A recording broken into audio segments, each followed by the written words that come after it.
Oi pessoal, sejam bem-vindos a mais um vídeo aqui no canal. Eu sou a Juliana e eu moro no Canadá há 1 ano e meio e eu gravo vlogs e vídeos sobre a minha vida, também falando de curiosidades, dicas para quem tá aqui no Canadá, entre outras coisas. Então se vocês gostam desse tipo de conteúdo, já deixa um like e também se inscreva aqui no canal, que uma vez por semana tem vídeos novos.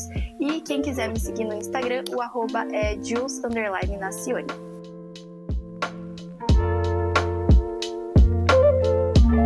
E para o vídeo de hoje eu quero trazer um assunto diferente para vocês e eu quero falar sobre uma prova de proficiência que existe aqui no Canadá chamada CELPIP, que eu fiz há alguns meses atrás. Então eu queria vir relatar para vocês a minha experiência, como que foi, dar dicas e também falar qual a nota que eu tirei nessa prova. Então, o que é o CELPIP, né? O CELPIP é uma prova de proficiência. Existem várias provas que você pode fazer, tem o TOEFL, o IELTS, até mesmo o Duolingo tem prova de proficiência, se não me engano, mas o CELPIP, ele é apenas aqui no Canadá. Então, se chama Canadian English Language Proficiency Index Program, tudo isso é CELPIP. Então, é um tipo de prova de proficiência que você pode fazer quando você está aqui no Canadá, que vale para você poder aplicar para vistos, programas provinciais, programas federais, entre outras coisas. Então, foi por causa disso, porque eu estou aplicando para um visto novo, que eu precisei fazer essa prova. Então, um dos documentos necessários era ter alguma prova de proficiência e eu decidi fazer o CELPIP por ele ser mais fácil, mais simples, digamos assim, e pela nota requerida não ser tão alta. Então, a nota que eu precisava tirar era no mínimo 4. Então, é uma nota muito baixa, né? Comparado com as outras, que às vezes é um 7, um 6, é um pouco mais difícil. Então, eu optei por fazer essa, porque eu vi que era uma prova mais tranquila. Não que ela seja fácil, mas ela é mais simples. As outras provas, como a IELTS e TOEFL, elas são mais acadêmicas. Então, elas têm umas perguntas mais difíceis, é um inglês mais culto, digamos assim, né? Um pouco mais difícil. E o CELPIP, ele foca mais no inglês do dia a dia, em coisas mais gerais, em você realmente saber a língua para poder sobreviver, para você conviver num país que fala, mas você não necessariamente precisa ser muito bom, você não precisa entender 100%. Então, para dar para vocês assim uma noção geral de mais ou menos como que é essa prova, o CELPIP, ele tem 2 tipos de prova, tem o General e o LS. O LS, se eu não me engano, são só 2 partes, é só listening e speaking, e aí ele é para apenas algumas oportunidades de emprego que você talvez precise ter essa certificação. Ele é bem mais específico, não é o que a gente normalmente faz. O que é mais comum é o General, que então é o geral, e aí ele tem 4 partes: Speaking, Listening, Writing e Reading. Então você tem que fazer as 4 partes da prova, e aí é uma em seguida da outra, você não tem tempo para pausar. Assim que você acaba uma fase, você já vai direto para outra. E num total, eu acho que são 3 horas, você tem até 3 horas para completar a prova inteira. Ela é feita totalmente no computador, porém ela é presencial. Então, lá no site do CELPIP, você entra, faz o seu cadastro, você vai pagar a taxa. O valor, se não me engano, é $280 mais as taxas. Então, daí uns 300 e pouco. E aí, você vai marcar para ir num lugar, fisicamente, fazer a prova. Então, é uma salinha com várias outras pessoas fazendo, mas é tudo no computador. Eles te dão um fone, que tem um microfone. Então, é tudo, assim, digital. E aí, quando você vai no lugar para fazer a prova, é tipo um Enem, gente. É super restrito. Você tem que guardar todos os seus pertences dentro de uma bolsa que eles te dão com zíper e você deixa lá com eles. Você não pode entrar com nada, apenas garrafinha d'água transparente. E eles te dão uma caneta e um papel, nem isso você pode levar. E no começo da prova, vai ter um videozinho lá no computador, que é tipo um vídeo introdutório explicando como que você realiza. Então, mostra o passo a passo de como que você clica, como que você avança, como que você responde, se você tiver problema, como que você faz, com quem que você fala, porque fica uma pessoa responsável na sala que você faz, né? Então, é tudo bem organizado. E a nota máxima que você pode tirar nessa prova é 12, mas, como eu disse, dependendo aí, né, do que você tem como objetivo, você não precisa tirar 12, você pode tirar 5, você pode tirar 9, enfim, você pode tirar outras notas, porque dependendo ali, né, do seu nível de inglês, em algumas partes da prova pode ser melhor ou pior. Eu vou falar pra vocês depois quanto que eu tirei em cada parte. Mas, no geral, eu só queria falar pra vocês, assim, que é uma prova tranquila. Sim, uma prova de inglês, mas é um inglês muito mais cotidiano. Eles também, na hora de avaliarem as suas respostas, eles não são tão críticos, assim. Eles querem ver se você entende, se você sabe, se você consegue viver, sabe, com aquele inglês. E pra eles já é bom o suficiente, não precisa ser perfeito, não precisa estar tudo certinho, nem nada. E uma coisa que vocês têm que saber é que a dificuldade das questões vai aumentando gradativamente. Então, as primeiras são fáceis, mas quando vai chegando próximo das últimas, já fica assim um pouco mais difícil. Então, tente acertar as que são fáceis, porque daí nas difíceis não tem problema se você errar, porque você meio que já garantiu a sua nota nas que eram mais fáceis. E uma outra dica que eu quero deixar pra vocês é sobre prestar muita atenção durante a prova inteira. Então, você vai estar lá sentado com o seu fonezinho, assim, não fica olhando pro lado nem nada, e foca naquilo lá que tá no computador, principalmente na parte de escutar. Escute muito bem, preste atenção, porque só é uma vez. Então, quando você tem que escutar, ele só vai tocar uma vez, você não tem como repetir, então você tem que estar prestando atenção. E também a prova, ela tem um timer. Então, cada questão que você tem um timer de tipo 1 minuto, às vezes até menos, para você responder. Então, não se apavore com o tempo, mas saiba que você também não pode demorar muito para responder cada questão, mas elas são muito simples, então, tipo, você também não precisa de tanto tempo assim. Então, eu quero falar para vocês como que é, mais ou menos, cada uma dessas partes da prova. Eu não lembro exatamente qual é a sequência, mas eu vou falar aqui pra vocês conforme eu anotei. Então, a primeira parte que eu vou falar é sobre o speaking. Na minha prova, o speaking foi o último.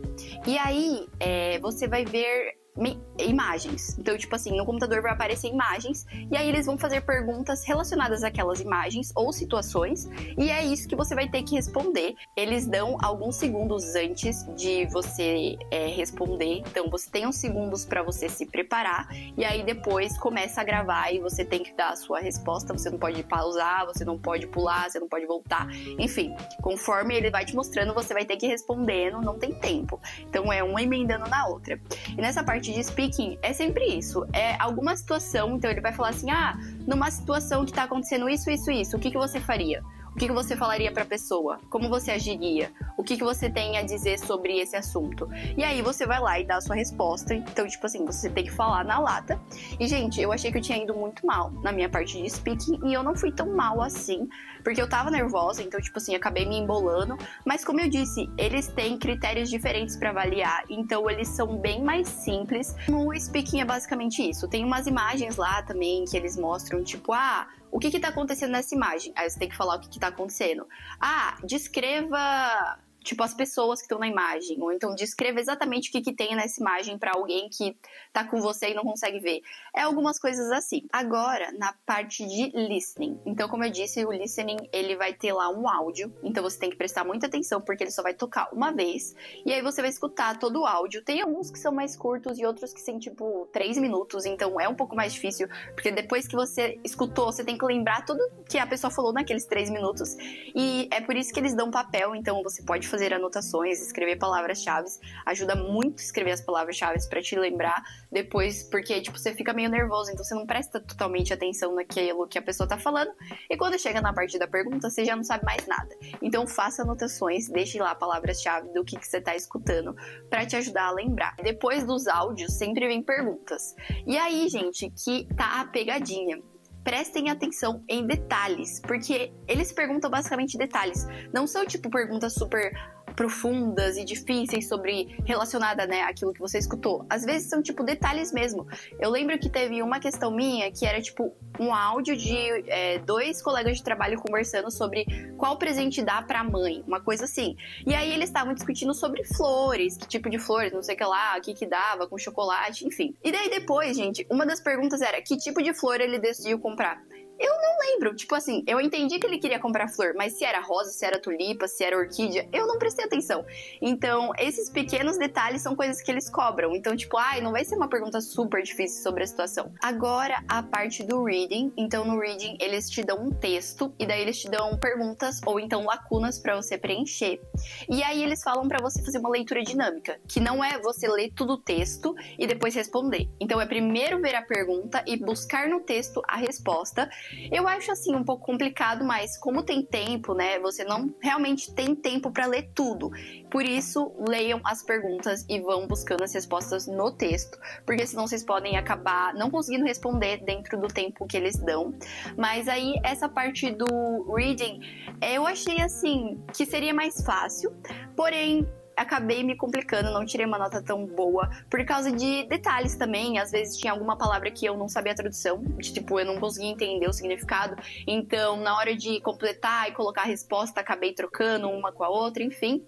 Então essa parte do reading, ela pode ser um pouquinho complicada também. E por último, tem também a parte de writing. Então o writing você tem que escrever, e daí tem duas coisas que você tem que escrever. Então são tipo duas atividades. Uma é um e-mail e o outro é tipo um formulário ou não sei como dizer, tipo assim, alguém te perguntou, você prefere a opção A ou a opção B? Então você vai ter que escrever de uma maneira mais formal, por que você prefere o A ou por que você prefere o B, você vai ter que colocar argumentos e tudo isso de uma maneira assim, tipo, como se você estivesse respondendo para um chefe, ou então um formulário online, alguma coisa assim. E o outro é um e-mail. O e-mail também, ele muitas vezes é tipo um review, ou então alguém te perguntando sobre algum assunto, algum objeto, algum momento da sua vida, e você tem que escrever o e-mail em relação àquilo. E na minha opinião, eu achei mais fácil escrever o e-mail do que o formulário, porque o e-mail você pode ser um pouco mais informal. Então você pode usar, sei lá, gírias, você não precisa ser tão assim, um inglês tão perfeitinho, pode ser uma coisa bem mais dia a dia, porém no formulário eles pedem pra você ser um pouco mais formal. E agora, em relação à minha nota. Então, eu tirei 2 notas e no final das contas você junta tudo e tira uma média, e a minha média foi 9. Eu tirei 10 em speaking e listening, porém eu tirei 8 no reading e writing, então a minha média ficou 9. E foi engraçado porque nos dois que eu achei que eu tinha ido melhor, eu na verdade tirei 8, e nos que eu achei que eu tinha ido pior, eu tirei 10. Então, gente, de verdade, essa prova, ela é muito simples, não se estressem. Eu fiquei um pouco estressada estudando semanas antes, porque eu fiquei, nossa, meu Deus, será que eu vou conseguir a nota? Sim, você consegue a nota. Mesmo uma pessoa que tem um inglês bem pouco, ela vai tirar ali uns 4 ou 5, sabe? Ela não vai tirar 0. Bom, gente, eu acho que eu mencionei tudo sobre a prova, falei todos os detalhes que eu lembro. E uma dica final para vocês sobre como estudar para essa prova, que foi a maneira que eu fiz. Então, se você colocar no YouTube CELPEP Test, vai aparecer lá o próprio canal do YouTube deles, que tem vários vídeos explicando como que funciona a prova, como que funciona cada etapa. Tem alguns que mostra as perguntas mesmo. Claro que cada ano vai mudando, mas o formato é basicamente o mesmo. Então você vê nos exemplos, quando chegar no dia da prova vai ser a mesma coisa, só que com outra imagem, com outro nome, enfim. Mas é muito bom o YouTube deles. Eles têm tipo umas videoaulas com uma professora que explica e tira dúvida online para as pessoas. Então, sério, eu estudei tudo só por ali, só pelo canal deles. Mas se vocês pesquisarem só tipo CELPEP Test, vai aparecer vários outros vídeos no YouTube do pessoal explicando. Por exemplo, na parte de speaking, cada parte eles usam meio que um critério. Então, tipo assim, nessa atividade aqui você tem que descrever. Nessa daqui você tem que falar sobre lugares e posições. Nessa outra você tem que falar sua opinião. Então, tem vídeo explicando exatamente o que acontece em cada atividade, como que você tem que responder, como que você faz, como que você organiza a sua resposta, organiza o seu tempo.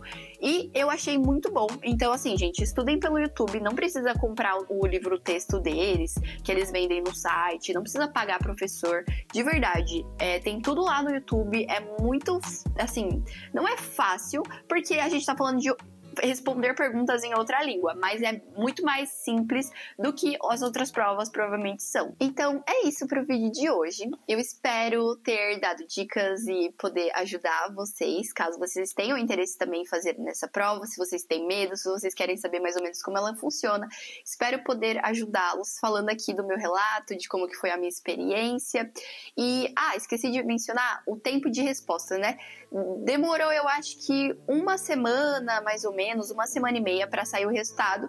Aí sai lá no site deles e você pega o PDF com o certificado lá das suas notas, tudo certinho. E se vocês gostaram, deixa um like, não se esqueçam de se inscrever aqui no canal e eu vejo vocês na próxima semana.